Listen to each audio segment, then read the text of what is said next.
Hi Facebook, this is my afternoon walk.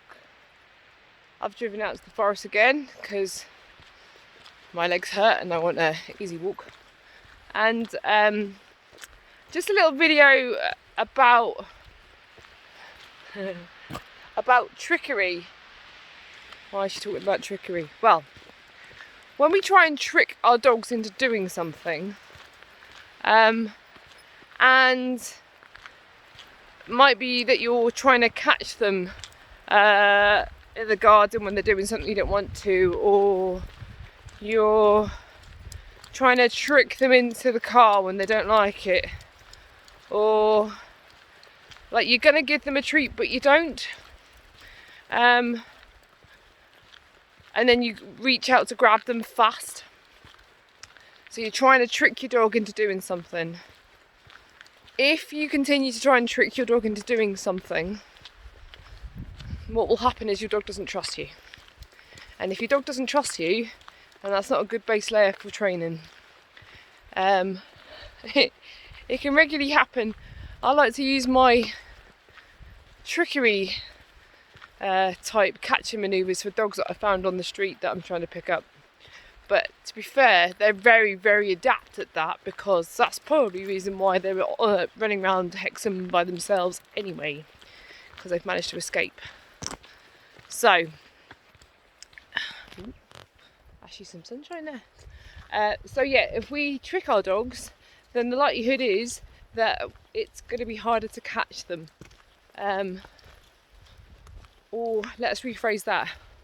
We don't want to catch them, we want them to willingly come to us. And this can go on different variations, but quite often we need our dogs to come in and for us to be able to put a lead on, but we also need our dogs to do that probably when we're a bit stressed about it. So collar touch is such a massive thing I found, really, with a lot of different dogs, that you can touch their collar to put their leader on without them backing out or running away. And it's really easy to practice. If I just do that. Now, if I go to touch Dobby, not a problem. I just, there we go, touch the dog. Isla! Not a problem. Daisy! See that Daisy's sniffing my hand and keeps backing away from me. Yes, good girl. And this is why, with her in particular, I'm making sure that... Mina? Oh, you've got something in your eye, darling. Means? Hang on there. I'll just pause. So what we want to do is be able to touch our dog's collar on a regular basis without them backing away from it. Daisy! Daisy! Yes. Now, when I've had the hands free, I have had the treat in front of me. Yes, Mark, at the moment I can touch her collar.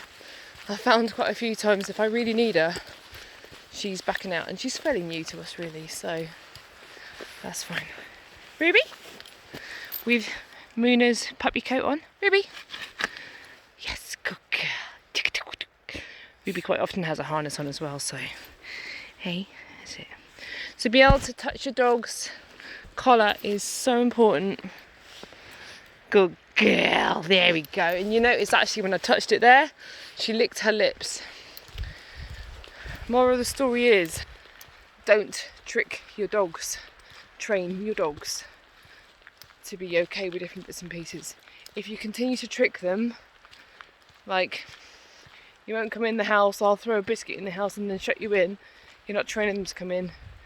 You're having a dance that might go wrong at any moment.